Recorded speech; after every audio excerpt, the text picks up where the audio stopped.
Okay. So a lot of people are going around on the right now trying to claim that Polyev, it wasn't fair. There's definitely something wrong with the fact that he lost his seat. And so this person is talking about digging through that long ballot, the change of the writing, the percentage of the vote, the consolidate, blah, blah, blah, blah, blah.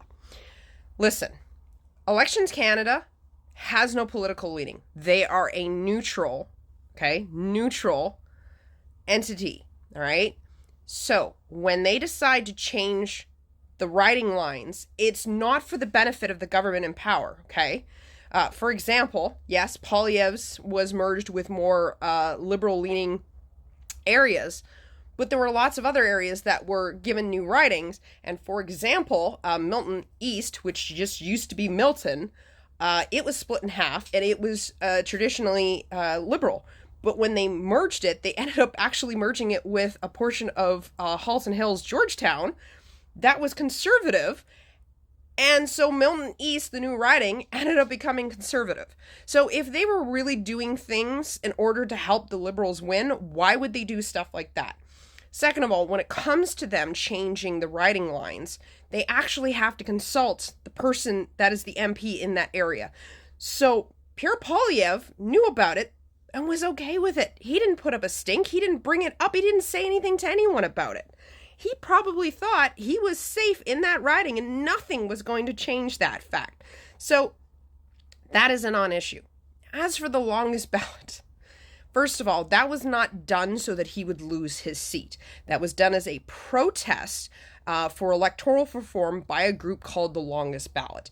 Now, they had plans to do it in Mark Carney's area, but because it took so long before they knew where Mark Carney was going to be running, and there was like a whole bunch of bad weather, they were not able to get, because in order to have as many as candidates as they do, they have to have 100 signatures, unique signatures at that, for each person that they run. They were not able to get out and get enough signatures to get enough people on the ballot to make it a good form of protest. They have done it, I believe, in a Liberal riding before. I think they did it in Chrystia Freeland's riding in the previous election. So again, this was not targeting Pierre Polyev. And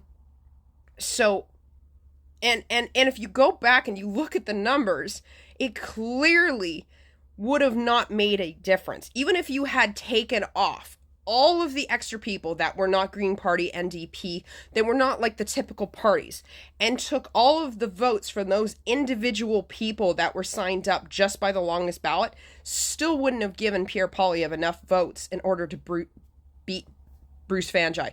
Hell, I'm pretty sure if you took all of the votes that didn't go to Bruce Vanjai and added them all up and gave them to Pierre, he still didn't have enough votes in order to beat Bruce Vanjai.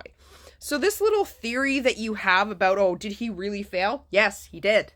He ignored the Carleton riding for 20 years. He didn't even have the courtesy to hang up the sign that has been sitting in front of his MP office for the last 20 years.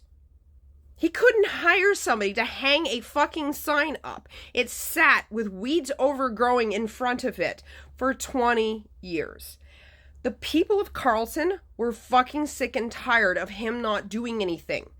All he cared about was being Prime Minister of Canada. He didn't want to do the actual job that he had as an MP and actually speak for the people in his riding.